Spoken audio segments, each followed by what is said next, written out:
વચનામૃત પાન 286 બત્રાંક 249 મુંબઈ જેઠ સુદ 7 શનિ 1947. ઓમ નમઃ. કરાળ કાળ હોવાથી જીવને જ્યાં વૃત્તિની સ્થિતિ કરવી જોઈએ ત્યાં તે કરી શકતો નથી. સદ્ધર્મનો ઘણો કરીને લોપ જ રહે છે. તે માટે આ કાળને કલિયુગ કહેવામાં આવ્યો છે.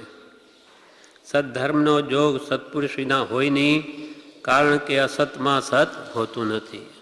શું કહે કૃપાલદેવ? કરાળ કાળ ભયંકર યુગ છે આ. એ હોવાથી કરાળ કાળ હોવાથી જીવને જ્યાં વૃત્તિ સ્થિતિ કરવી જોઈએ, આત્માર્થ માટે ત્યાગ વૈરાગ ઉપશમ ભક્તિમાં મન લગાવવું જોઈએ, ત્યાં ચિત્ત સ્થિર થતું નથી, ત્યાં તે કરી શકતો નથી અને સદ્ધર્મનો ઘણું કરીને લોપ જ રહે છે. વર્તમાન કાળમાં મૂળ મોક્ષ માર્ગ પ્રાય લોપ જેવો છે. તે માટે આ કાળને કલિયુગ કહેવામાં આવ્યો કે જ્યાં સત્પુરુષની પ્રાપ્તિ થવી અતિ દુર્લભ હોવાથી આ કાળને પણ કલંક લાગ્યો. કલિયુગ, પાપનો યુગ. સદ્ધર્મનો જોગ સત્પુરુષ વિના હોય નહીં. જ્યાં સત્પુરુષ ન હોય તો સદ્ધર્મ ક્યાંથી હોય? ધર્મ તો ધર્માત્મા એવા જ્ઞાની પુરુષના હૃદયમાં છે. જ્યારે જ્ઞાની પુરુષનો જ્યાં દુર્લભપણું થઈ ગયું તો આત્મધર્મની પ્રાપ્તિ ક્યાંથી થઈ શકે? સદ્ધર્મનો જોગ સત્પુરુષ વિના હોય નહીં, કારણ કે અસતમાં સત હોતું નથી. જેને સત પ્રાપ્ત નથી એવા અજ્ઞાની પાસેથી આત્મવિદ્યા આત્મજ્ઞાનનો માર્ગ ક્યાંથી મળી શકે? ઘણું કરીને સત્પુરુષના દર્શનની અને જોગની આ કાળમાં અપ્રાપ્તિ દેખાય છે. ઘણું કરીને મોટા ભાગે આ કાળમાં સત્પુરુષના સમાગમની અપ્રાપ્તિ છે. જ્યારે એમ છે ત્યારે સદ્ધર્મ રૂપ સમાધિ મુમુક્ષુ પુરુષને ક્યાંથી પ્રાપ્ત હોય? સત્પુરુષના દર્શન જ દુર્લભ થઈ પડ્યા તો પછી સદ્ધર્મરૂપ સમાધિ એટલે આત્મધર્મમાં સ્થિતિરૂપ સમાધિ તે મુમુક્ષુ પુરુષને ક્યાંથી મળી શકે? અને અમુક કાળ વ્યતીત થયા છતાં જ્યારે તેવી સમાધિ પ્રાપ્ત થતી નથી ત્યારે મુમુક્ષુતા પણ કેમ રહે? ઘણા લાંબા કાળ સુધી એને જ્ઞાની મળે નહીં તો આત્મસ્થિતિ થાય નહીં, શ્રદ્ધા પણ આવે નહીં, ત્યારે એની મુમુક્ષુતા એટલે મોક્ષે જવાની ઈચ્છા પણ ક્યાં સુધી રહે? હવે આટલા સુધી આપણે કાલે વાંચેલું. હવે આગળ કહે છે, ઘણું કરીને જે પરિચયમાં જીવ રહે છે તે પરિચય રૂપ પોતાને માને છે. જેનો પ્રગટ અનુભવ પણ થાય છે કે અનાર્ય કુલમાં પરિચય કરી રહેલો જીવ અનાર્ય રૂપે પોતાને દ્રઢપણે માને છે અને આર્યત્વને વિશે મતિ કરતો નથી. ઘણું કરીને જીવ જે પરિચયમાં રહે છે તે પરિચય રૂપ પોતાને માને છે. જેનો પ્રગટ અનુભવ પણ થાય છે કે અનાર્ય કુલમાં પરિચય કરેલો જીવ અનાર્ય રૂપે પોતાને દ્રઢ માને છે અને આર્યત્વને વિશે મતિ કરતો નથી. જેમ કે અનાર્ય દેશના લોકો છે એ પોતાને તે રૂપ જ માને. અમે તો અમેરિકાના, લંડનના, અમે તો ત્યાંના રહેવાસી. એમને આર્ય એવો ભારત દેશ પોતાનું નહીં લાગે. અમારો તો એ દેશ છે. એમ અહીંયા પણ કોઈ યુપીના હોય, કોઈ રાજસ્થાનના હોય કે કોઈ ગુજરાતના હોય, અમે તો ત્યાંના, એ પોતાને દ્રઢપણે માને. અથવા પ્રભુશ્રી કહે તેમ કોઈ વાણીઓ નથી, બ્રાહ્મણ નથી, દિગંબર નથી, શ્વેતાંબર નથી, પણ જે કુલમાં જન્મ્યો હોય તે કુલને જ પોતાનું માને. અમે તો વાણિયા, પણ કેવા? વૈષ્ણવ વાણિયા અથવા જૈન વાણિયા. એનો અહમ હોય છે. પ્રભુશ્રી કહે કે ભંગીઓ ક્યાંનો? હું તો ભંગીઓ, પણ હું ક્યાંનો ખબર છે? હું તો વટામણનો ભંગીઓ. એનું એને અહમ છે. એમ જે કુલમાં જે સ્થાનમાં જીવ જન્મે તે રૂપ પોતાને માને છે. એટલે ઘણું કરીને જે પરિચયમાં જીવ રહે તે રૂપ તે પોતાને માને છે. આર્દ્ર કુમાર જે પૂર્વે મુનિ હતા આગલા જન્મમાં, પણ અમુક આશાતનાના કારણે તે અનાર્ય દેશમાં જન્મ્યા હતા અને તે દેશના રાજા અને અહીંયાના સૈનિક રાજા વચ્ચે મિત્રતા હતી. સૈનિક રાજા એ કંઈક ભેટ મોકલી તે અનાર્ય દેશમાં એના રાજાને, નહીં એની ભેટ આવી. એટલે સૈનિક રાજાએ ભેટ મોકલી તો બીજી વાર પાછો ભેટ પેલા અનાર્ય દેશના રાજાએ મોકલી. તેમ એના પુત્ર આર્દુકુમારને પણ એવી ઈચ્છા થઈ કે સૈનિક મહારાજને કોઈ પુત્ર છે? તો કે હા છે. તો એના માટે એને પણ કિંમતી ભેટ મોકલી. સૈનિક રાજના પુત્ર અભયકુમારને થયું કે આ મને મારા માટે એના મનમાં ભાવ ઉપજ્યો છે, એ કદાચ પૂર્વનો સંસ્કારી પુરુષ હોય. એટલે એના માટે એણે શું ભેટ મોકલી? પંચધાતુની પ્રતિમા, જે આપણે અહીંયા તીગડા મૂકે છે એવી એક પ્રતિમા બોક્સમાં ઘાલીને મૂકી અને આવનાર દૂતને એમ કહ્યું કે જ્યારે એકાંતમાં એનો પુત્ર હોય ત્યારે આપજો, ત્યાં ખોલવાનું કહ્યું છે. પછી એણે આ રીતે પેલી આપીને એકાંતમાં જુએ છે કે આ આભૂષણ સોના જેવું લાગે, આ ક્યાં પહેરવાનું હોય? અહીંયા હાથે અડાડે, છાતી અડાડે, કંઈ મેળ બેસે નહીં. આ કંઈ બેસતું નથી, આ એને ક્યાં પહેરવાનું? પછી એને એવું થયું કે આ સામે તાકામાં મૂકી જવું. તાકામાં મૂક્યું કે એકદમ એને લાગ્યું કે બહુ અહીંયા શોભે છે આ તો. અને આ તો મેં કંઈ જોયું છે, આ તો મેં કંઈ જોયું છે એમ કરતાં કરતાં વિચારતા જાતિ સ્મરણાન થઈ ગયું. અને પૂર્વમાં તો મુનિ હતો, હું ક્યાં અહીંયા આવી ગયો જ્યાં ધર્મનું નામ નિશાન નથી. એટલે એને થયું કે હવે તો આ આર્ય દેશમાં જાઉં. કહ્યું પિતાને કે મારે તો ત્યાં જવું છે. તો કે નહીં, એકાએક પુત્ર છે ત્યાં ક્યાં જતો રહે? તો કે નહીં જવાનું. એને જોયું કે હવે આ આવી રીતે મને જવા દેશે નહીં. એટલે શું કર્યું? પોતે ક્રીડા કરવા 5 કિલોમીટર દૂર જાય તો એ સૈનિકો સાથે મૂક્યા કે આ ભાગી જશે, અત્યંત ઈચ્છા દર્શાવી. પછી ધીમે ધીમે 5 માઇલ, પછી 10 માઇલ જાય, પાછો આવી જાય, 15 માઇલ જાય, પાછો આવી જાય. સૈનિકોને એક ઠેકાણે બેસાડે, આગળ જઈ આવે. એમ કરતાં કરતાં જ્યારે ઘણા સમય પાછો આવે, જોયું કે હવે સૈનિકો કંઈ એ વિશ્વાસમાં જ રહેશે કે પાછો આવશે. એટલે ત્યાં નાવ બધું તૈયાર રાખી ત્યાં વસીને ઉપડી ગયો અને ત્યાં આવ્યો. અભયકુમારને મળે છે એટલે એને દીક્ષા લેવાના ભાવ થાય છે, દીક્ષા પણ લે છે. અમુક કારણસર પતન થાય છે એટલે પાછો સંસાર પરિણામી થાય છે, પણ ત્યાંથી પાછો જાગૃત થઈ અને પોતાનું કલ્યાણ કરે છે. પણ અનાર્ય કુલમાં જન્મ્યો એટલે પોતાને પણ અનાર્ય જ માનતો હતો. આપણે તો આ જ દેશના, પણ જ્યારે પૂર્વ ભાવનું જ્ઞાન થયું ત્યારે લાગ્યું કે આપણે તો આપણું છે જ નહીં. આ તો એમ જે કુલમાં જીવ જન્મે તે રૂપ જ પોતાને માને છે. 735 પેજ ઉપર કૃપાલે લખે છે ઉપદેશ છાયામાં, એ આશ્ચર્ય ઉપજે છે જીવ જે જે કુલમાં ઉપજે છે તેનો તેને આગ્રહ કરે છે, જોર કરે છે. વૈષ્ણવને ત્યાં જન્મ લીધો હોત તો તેનો આગ્રહ થઈ જાત. જો તપામાં હોય તો તપાનો આગ્રહ થઈ જાય. જીવનું સ્વરૂપ ઢૂંઢિયા નથી, તપા નથી, કુલ નથી, જાતિ નથી, વર્ણ નથી. તેને આવી આવી માઠી કલ્પના કરી આગ્રહથી વર્તાવવો એ કેવું અજ્ઞાન છે. જીવને લોકોને સારું દેખાડવાનું જ બહુ ગમે છે, તેથી જે વૈરાગ્યોપશમના માર્ગથી રોકાઈ જાય છે. હાલ હવેથી અને પ્રથમ કહ્યું છે, દુરાગ્રહ અર્થે જૈનના શાસ્ત્ર વાંચવા નહીં, વૈરાગ્યોપશમ બધે તેવું જ કરવું. એમાં માગધી ગાથાઓમાં ક્યાંય એવી વાત છે કે આને ઢૂંઢ્યો કે આને તપો માનવો, એવી વ્યાખ્યા તેમાં હોતી જ નથી. કોઈ ઢૂંઢ્યો નથી, કોઈ તપો નથી, બધા આત્મા છે. પણ જીવ તો જે કુલમાં જને તે રૂપ જ પોતાને માને છે.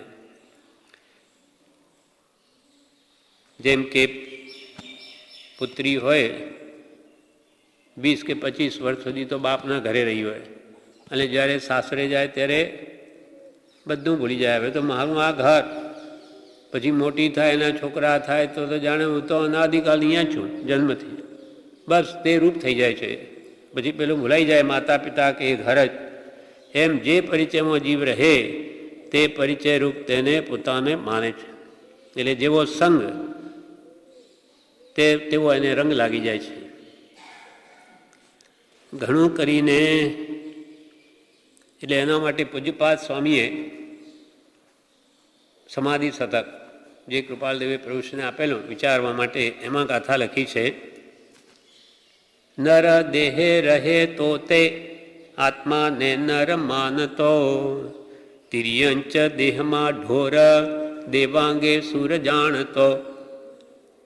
નર દેહે રહે તો મનુષ્ય નર દેહે રહે તો તે પોતાને નર માનતો, અને નારીનો અવતાર મળે તો પોતાને સ્ત્રી માને.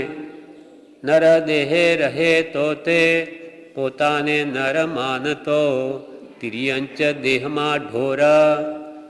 તિર્યંચ ગતિમાં જન્મ્યો તો ઢોર છું, બળદ છું, હાથી છું કે ઘોડો છું. તિર્યંચ દેહમાં ઢોર દેવાંગે સુર જાણતો. દેવલોકમાં જન્મ્યો તો હું તો દેવતા છું એમ માની બેસે. નારકી નરકે જાણે અજ્ઞાની તેમ તે નથી.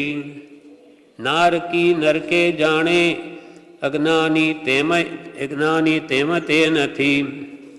અનંત જ્ઞાન શક્તિમાન અગમ્ય અચલ સ્થિતિ. નારકીમાં જન્મ્યો તો નારકી, દેવમાં જન્મ દેવ, મનુષ્યમાં જન્મ મનુષ્ય, તિર્યંચ. જ્યાં જ્યાં જન્મે તે રૂપે પોતાને માને છે. જ્યારે જ્ઞાની પુરુષો કહે છે તું તો અનંત શક્તિમાન છો, અનંત દાન દર્શન સુખબીરીનો સ્વામી છો, તું કઈ આ હાથી ઘોડા કે મનુષ્ય કે દેવ કે નારકી નથી. અનંત જ્ઞાન શક્તિમાન અગમ્ય અચલ સ્થિતિ. તારી સ્થિતિ તો અગમ્ય છે, અચળ છે, સ્થિર છે સ્વભાવ, જ્ઞાન દર્શનમય. એવી તારી સ્થિતિ છે જ્ઞાન દર્શનમય. પણ હજી બધું ભૂલી ગયો છે. અનાદિથી એ પરને પોતા રૂપ માને છે. જેમ કે આ દેહ, આ શરીર અહીંયા આવીને મળ્યું, બસ હવે હું આ દેહ રૂપ જ છું, આ જ હું, એવું એને દ્રઢત્વ થઈ જાય છે. કેમ કે સંગ જેવો રંગ લાગે છે. જેવા પરિચયમાં તે રૂપ પોતાને માને. ઘણું કરીને જીવ જે પરિચયમાં રહે તે પરિચય રૂપ પોતાને માને છે, જેનો પ્રગટ અનુભવ પણ થાય છે. જેનો આપણને બધાને પ્રગટ અનુભવ પણ થાય છે કે અનારી કુલમાં પરિચય કરી રહેલો જીવ અનાર રૂપે પોતાને ધડ માને છે અને આર્યત્વને વિશે મતિ કરતો નથી. અનાર્યને કોઈ કહ્યું હોય કે તું તો આર્ય છું, તો કે હું આર્ય, હું તો એ દેશનો, હું અહીંયાનો છું જ નહીં. આપણને કહ્યું કે તમે અમેરિકાના છો તો આપણે માનીએ? નહીં, અમે છે નહીં, અમે તો ભારતના દેશના છીએ. કેમ કે અહીંયા જન્મ્યા એટલે જાણે એ જ આપણું. અને અનાદિ કાલના અનંત વાર સર્વ ઠેકાણા જઈ આવે છે. કોઈ સ્થાન એને નથી જન્મ્યું એવું છે જ નહીં. આના કારણથી કૃપાલદેવ શું કહે છે? માટે મોટા પુરુષોએ અને તેને લઈને અમે એવો દ્રઢ નિશ્ચય કર્યો છે કે જીવને સત્સંગ એ જ મોક્ષનું પરમ સાધન છે. મોટા પુરુષોએ, પૂર્વે જ્ઞાની પુરુષોએ, તીર્થંકરોએ કે ગણધરોએ કે જે કંઈ અનંતા પુરુષો થઈ ગયા મહાત્મા, માટે મોટા પુરુષોએ અને તેને લઈને અમે, જે એમણે કહ્યું તે એમની માન્ય છે, તેને લઈને અમે એવો દ્રઢ નિશ્ચય કર્યો છે કે જીવને સત્સંગ એ જ મોક્ષનું પરમ સાધન. સત્સંગમાં જીવ રહે તો તે રૂપ થઈ જાય એવો પ્રભાવ છે સત્સંગ. સંગ જેવો રંગ લાગે જ. ખોટાનો સંગ લાગે તો સારાનો કેમ નહીં લાગે? વારંવાર એનું એ સાંભળ કરે તો એને એક દિવસ એવો આવે કે બેસી જાય. પ્રભુ શ્રી શું કે પ્રભુ પડ્યો રહે સત્સંગમાં અને સાંભળ કર તો કોઈ દિવસ થઈ જશે. એને આત્માની શ્રદ્ધા પણ થઈ જશે. એના વિશે કૃપાલદેવ 422 પાન ઉપર જણાવે છે.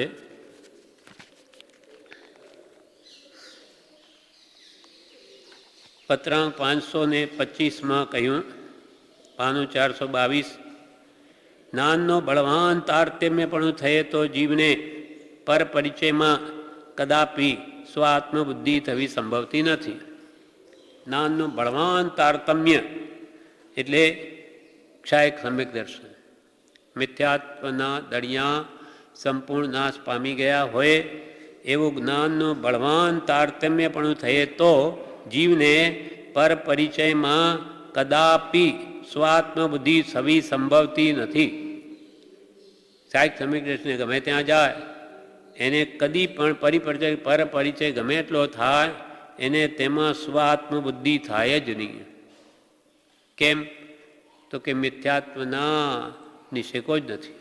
સંપૂર્ણ નાશ પામી ગયા મિથ્યાત્વના દરિયા અને તેની નિવૃત્તિ થયે પણ એટલે પરપરિચયની નિવૃત્તિ થયે પણ જ્ઞાન બળે તે એકાંતપણે વિહાર કરવા યોગ્ય છે. એટલે સાહેબ સમ્યક દ્રષ્ટિ એકલા વિહાર કરે, જીનકલ્પી વિહાર. પણ તેથી જેની ઓછી દશા એકાંત અને જ્ઞાન બળે તે એકાંતપણે વિહાર કરવા યોગ્ય છે. જેને સહાયક સમ્યક દ્રષ્ટિ દર્શન છે તે એકલા પણ વિહાર કરી શકે અને કોઈ બાદ ના આવે. પણ તેથી જેની ઓછી દશા છે એવા જીવને તો અવશ્ય પરપરિચયને છેદીને સત્સંગ કર્તવ્ય છે. પણ જેની દશા જ્ઞાનની તારતમ્યવાળી થઈ નથી તેવા જીવે શું કરવું? આપણા જેવાય તો પરપરિચયને છેદીને, પરપરિચય ઓછો કરીને, ઘટાડીને, મટાડીને સત્સંગ કર્તવ્ય છે. કે જે સત્સંગથી સહેજે અવ્યાભાસ સ્થિતિનો અનુભવ થાય છે. જે સત્સંગ વડે એને પોતાના આત્માની જે અવ્યાભાસ સ્થિતિ છે એને અનુભવમાં આવી જાય. બાધા પીડા રહિત આત્માની સ્થિતિ, આત્માનું જ્ઞાન થઈ જાય, અનુભવ થઈ જાય. ક્યારે? પરપરિચયને છેદીને સત્સંગમાં નિવાસ કરે તો. અને એનો પૂરેપૂરો જેમ જ્ઞાનીએ કહ્યું સત્સંગમાં સમય બગાડે નહીં, નિરંતર આત્મભાવનાને ભાવે તો સહેજે અવ્યાભાસ સ્થિતિનો એને અનુભવ થાય છે. જ્ઞાની પુરુષ કે જેને એકાંતે વિચરતા પણ પ્રતિબંધ સંભવતો તો નથી. જે જ્ઞાની પુરુષ હોય એ એકલા વિચરે તો એને કોઈ બાદ ના આવે, કોઈ દ્રવ્ય ક્ષેત્ર કાળ ભાવ એને નડે નહીં. એવા જ્ઞાની પુરુષો પણ તે પણ સત્સંગની નિરંતર ઈચ્છા રાખે છે. એ શું કહે? જ્ઞાની પુરુષ કે જેને એકાંતે વિચરતા પણ પ્રતિબંધ સંભવતો નથી તે પણ સત્સંગની નિરંતર ઈચ્છા રાખે છે. જ્ઞાની પુરુષો પણ. કેમ કે જીવને જો અવ્યાભાસ સમાધિની ઈચ્છા હોય તો સત્સંગ જેવો કોઈ સરળ ઉપાય નથી. સૌથી સહેલો અને સૌથી પહેલો આત્મજ્ઞાન કરવું હોય તો કે જે સત્સંગ જેવો કોઈ બીજો સરળ ઉપાય નથી. કેમ કે સત્સંગમાં આત્માને પોષણ મળે છે. આમ હોવાથી દિન પ્રત્યે પ્રસંગે પ્રસંગે ઘણીવાર ક્ષણે ક્ષણે સત્સંગ આરાધવાની જ ઈચ્છા વર્ધમાન થયા કરે છે. એ જ વિનંતી. આ જ કારણ કૃપાલ કે અમને નિરંતર સત્સંગ જ બસ રહે એવી મારી ઈચ્છા રહ્યા કરે છે. હવે આવા મહાપુરુષો પણ સત્સંગની ઈચ્છે તો આપણા માટે તો કેટલો જરૂરી છે એ કોઈ પણ આ વાતને સમજી શકે. હવે 5/423 ઉપર પત્રાંક 528માં કૃપાલે લખે છે, આત્મહિત માટે સત્સંગ જેવું બળવાન બીજું નિમિત્ત કોઈ જણાતું નથી. છતાં તે સત્સંગ પણ જે જીવ લૌકિક ભાવથી અવકાશ લેતો નથી તેને પ્રાયે નિષ્ફળ જાય છે. સત્સંગ કરે પણ સાથે લૌકિક ભાવ પણ એટલો જ પડ્યો, લોકોને સારો દેખાડવાનો ભાવ. એટલે લોકો જેને ઈચ્છે તે પોતે પણ ઈચ્છે તો કે છે એનો તો સત્સંગ પણ નિષ્ફળ જાય. ને ત્યાંથી શું બોધ લીધો? કંઈ નહીં. આત્મહિત માટે સત્સંગ જેવું બળવાન બીજું નિમિત્ત કોઈ જણાતું નથી. છતાં તે સત્સંગ પણ જે જીવ લૌકિક ભાવથી એટલે લોકો જેને ઈચ્છે તેને એ પણ ઈચ્છે તો એ મોક્ષનું કલ્યાણ કેમ થાય? જે જીવ લૌકિક ભાવથી અવકાશ લેતો નથી તેને પ્રાયે સત્સંગ નિષ્ફળ જાય છે, અને સહેજ સત્સંગ ફળવાન થયો હોય તો પણ વિશેષ લોકાવેશ રહેતો હોય તો તે ફળ નિર્મૂળ થઈ જતાં વાર લાગતી નથી. માનો કે થોડો સત્સંગ કર્યો હોય, ભાવ થયો હોય આત્મકલ્યાણ કરવાનો, પાછો જાય ઘરે કે પાછું એનું એ લોકોને કેમ સારું દેખાડું એ ભામ જ રહે તો કે જે સત્સંગ થોડો ફળવાન થયો એ નિર્મૂળ થઈ જાય, એ ભાવ જતા રહે. અને બીજું વળી કહે છે, અને સ્ત્રી પુત્ર આરંભ પરિગ્રહના પ્રસંગમાંથી જો નિજ બુદ્ધિ છોડવાનો પ્રયાસ કરવામાં ન આવે તો સત્સંગ ફળવાન થવાનો સંભવ શી રીતે બને? સત્સંગ કર્યા પછી પણ સ્ત્રી પુત્ર આરંભ પરિગ્રહ પૈસા ભેગા કરવા માટે આરંભ સમારંભ આરંભ મન વચતન કીને પ્રારંભ કૃતકારિત મોદન કરી કે ક્રોધાદિ ચતુષ્ટય ધરી કે, સવારમાં આપણે રોજે બોલીએ છીએ સમારંભ આરંભ. સમરંભ એટલે આરંભ એટલે હિંસાનું કાર્ય. ફેક્ટરી માનો કોઈ ચાલુ કરવી છે તો એ સંબંધી પહેલાં વિચારણા કરે તે થયું સમારંભ. પછી એના માટે બધા સાધનો ભેગા કરે, મશીનરી કઈ જગ્યાએ બિલ્ડિંગ બાંધવી વગેરે, એ થયું સમારંભ. અને પછી જ્યારે કારખાનું ચાલુ કરે તે થઈ ગયો આરંભ. સમારંભ આરંભ મન વચ્ચે તન કીને પ્રારંભ. અને કારખાનું ચાલુ કરીને પછી એમાં જે કમાણી થાય, પૈસા વધે, એને પછી પોતાના માને આ મારા, તેનું નામ છે પરિગ્રહ. મૂર્છા પરિગ્રહ. એમાં મમત્વ ભાવ વધ્યો એટલે એને પરિગ્રહ વધ્યો. એ પછી પરી એટલે ચારે બાજુથી એને પકડે, ચારે બાજુથી પકડીને ક્યાંય જવા ન દે. એમાં આરંભ પરિગ્રહના પ્રસંગમાંથી જો નિજ બુદ્ધિ અહંભાવ મમત્વ ભાવ છોડવાનો પ્રયાસ કરવામાં ન આવે તો સત્સંગ ફળવાન થવાનો સંભવ સી રીતે બને? સત્સંગ કરીએ પણ સંસારની મોહ માયાને ઘટાડીએ નહીં તો સત્સંગ કેવી રીતે ફળવાન થાય? જે પ્રસંગમાં મહાજ્ઞાની પુરુષો સંભાળીને ચાલે છે તેમાં જીવે તો અત્યંત સંભાળથી સંક્ષેપીને ચાલવું એ વાત ન જ ભૂલવા જેવી છે.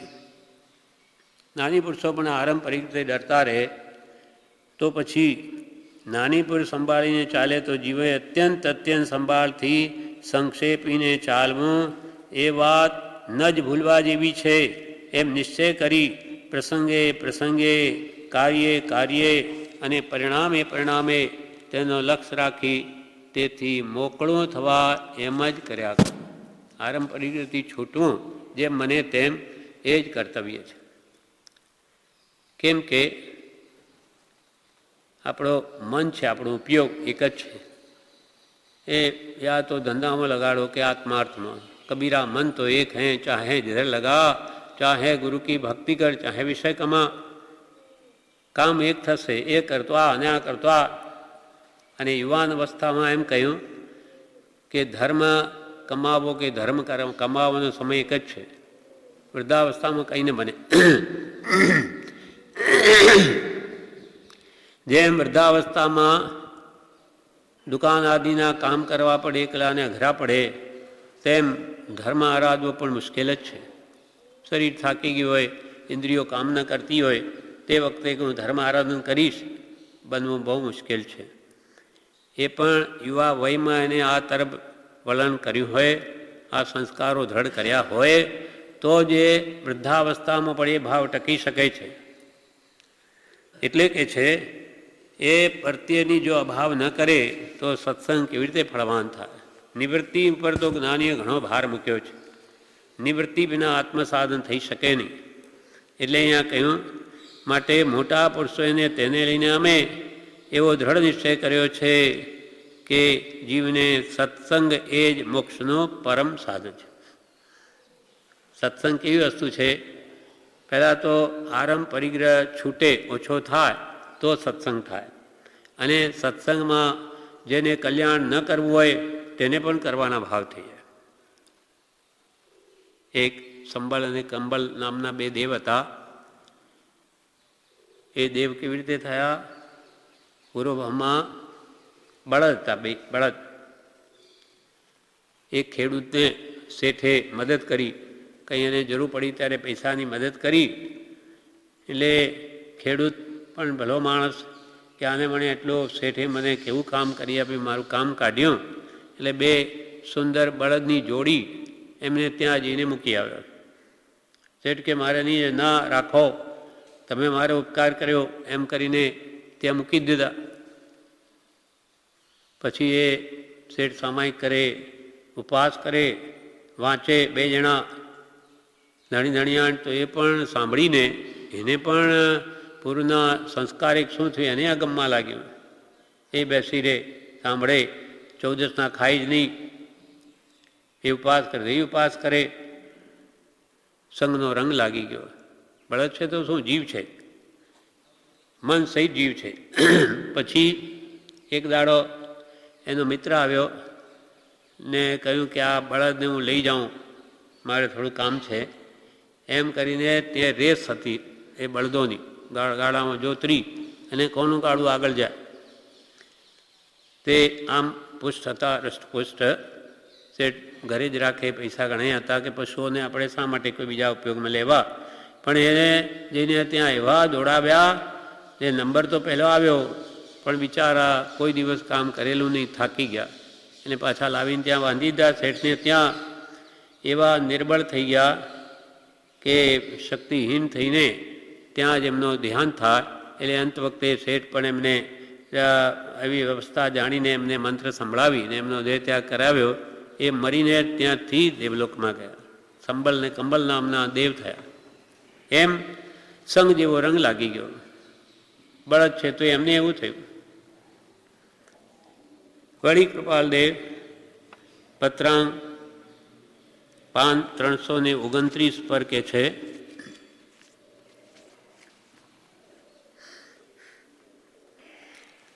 પત્રાંગ 371 એમાં કે છે,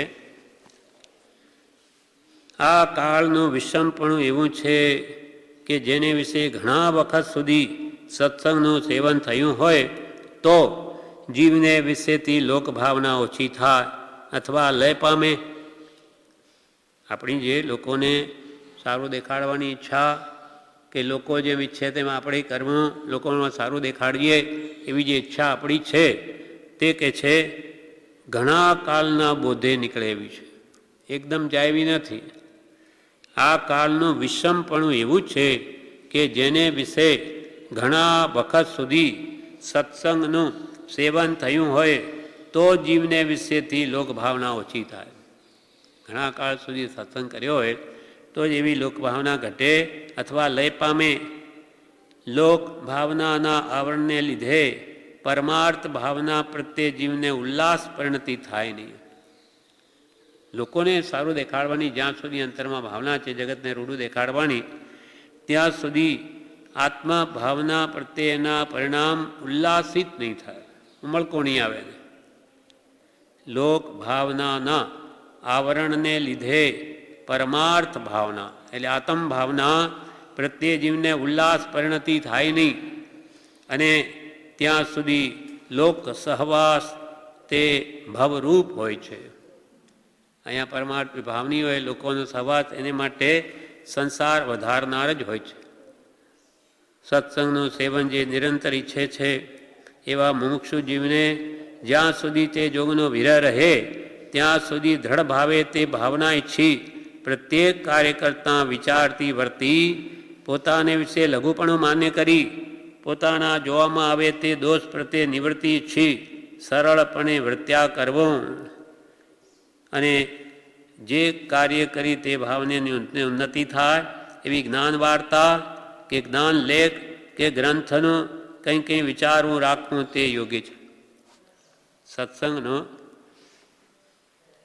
સેવન જે નિરંતર ઈચ્છે છે કે મારે નિરંતર સત્સંગ જ કરવો છે એમ ઈચ્છે એવા મુમુક્ષુને ઈચ્છે પણ તે થાય નહીં, એવા કર્મના ઉદય નહીં હોય તો સત્સંગનો વિરહ રહે તો શું કરવું? તો કે સત્સંગ ન હોય તો સત્સંગમાં જવાની દ્રઢ ભાવના રાખવી હંમેશા, અને ત્યાં લઘુત્વ ભાવે એટલે હું કંઈ જાણતો નથી એમ માની અને પોતાના દોષ જોવા અને સરળપણે વર્તવું અને જેથી સત્સંગની ભાવના વિશેષ ઉન્નતિ થાય તેવી જ્ઞાન વાર્તા કરવી. ત્યાં રહ્યા પણ કે જ્ઞાન લેખ કે ગ્રંથનો કોઈ પણ નાની પુરુષના વચનો વાંચવું, વિચારવું, કરવું તે જ યોગ્ય છે. નિરંતર સત્સંગ ન હોય તો સત્શાસ્ત્રના મળે આપણા ભાવો જાગ્રત રાખવા જ્યાં હોઈએ ત્યાં. કેમ કે સત્સંગથી પ્રાપ્ત થયેલા બોધને જીવ અનુસરે નહીં તો કોઈ દિવસે પણ જીવનું કલ્યાણ થાય નહીં. મોટા પુરુષોએ અને તેને લઈને અમે એવો દ્રઢ નિશ્ચય કર્યો છે કે જીવને સત્સંગ એ મોક્ષનું પરમ સાધન છે. પોતાની સન્માર્ગની વિશે યોગ્યતા જેવી છે તેવી યોગ્યતા ધરાવનારા પુરુષોનો સંગ તે સત્સંગ કહ્યો છે. આપણી જેવી યોગ્યતા છે, આપણા સમાન જે જીવોને છૂટવાની કામના છે બીજા જીવોને, તેની સાથેનો જે સમાગમ છે તેને સત્સંગ કહેવામાં આવે છે. પછી તે 50 હોય કે 500 હોય કે 5000 હોય, બધાની એક જ ભાવના હોય, લક્ષ્ય હોય તો તેને સત્સંગ કહ્યો છે. ત્યાં હવે માનો કે પરિસરમાં 2000-2500 જણા હોય તો પણ એને એકાંત કહી, કેમ કે બધાનું એક જ લક્ષ્ય છે છૂટવાનો, એટલે એને એકાંત એ સત્સંગ જ છે. પોતાની સન્માર્ગને વિશે યોગ્યતા જેવી છે તેવી યોગ્યતા ધરાવનારા પુરુષોનો સંગ તે સત્સંગ કયો છે. અને મોટા પુરુષના સંગમાં નિવાસ છે તેને અમે પરમ સત્સંગ કહીએ છીએ. મોટા પુરુષો, નાની પુરુષોની પ્રત્યક્ષ હાજરી હોય અને એનો સમાગમ હોય તો એને તો અમે પરમ સત્સંગ કહીએ છીએ. મોટા પુરુષના સંગમાં નિવાસ છે તેને અમે પરમ સત્સંગ કહીએ છીએ. કારણ એના જેવું કોઈ હિતસ્વી સાધન આ જગતમાં અમે જોયું નથી અને સાંભળ્યું નથી. નાની પુરુષના સમાગમ જેવું કોઈ આત્માને કલ્યાણકારક બીજું સાધન આ જગતમાં અમે જોયું નથી અને સાંભળ્યું પણ નથી. કારણ પ્રત્યેક યોગની શા માટે બલિયારી તે કહે છે. પૂર્વે થઈ ગયેલા મોટા પુરુષનું ચિંતન કલ્યાણકારક છે, તથાપિ સ્વરૂપ સ્થિતિનું કારણ હોઈ શકતું નથી. કારણ કે જીવે શું કરવું તે તેવા કારણથી નથી સમજાતું. પૂર્વે થઈ ગયેલા મોટા પુરુષોનું ચિંતન કલ્યાણકારક. પૂર્વે અનેક તીર્થંકર ભગવાનો થઈ ગયા, ગણધરો, નાની પુરુષો હજારો થઈ ગયા પૂર્વે. હવે એમને આપણે યાદ કરીએ તો કે છે સારું છે, આત્માને ઉન્નતિકારક છે, પણ પ્રત્યક્ષ પુરુષ જો હોય એ એના કરતાં વિશેષ ઉપયોગી છે.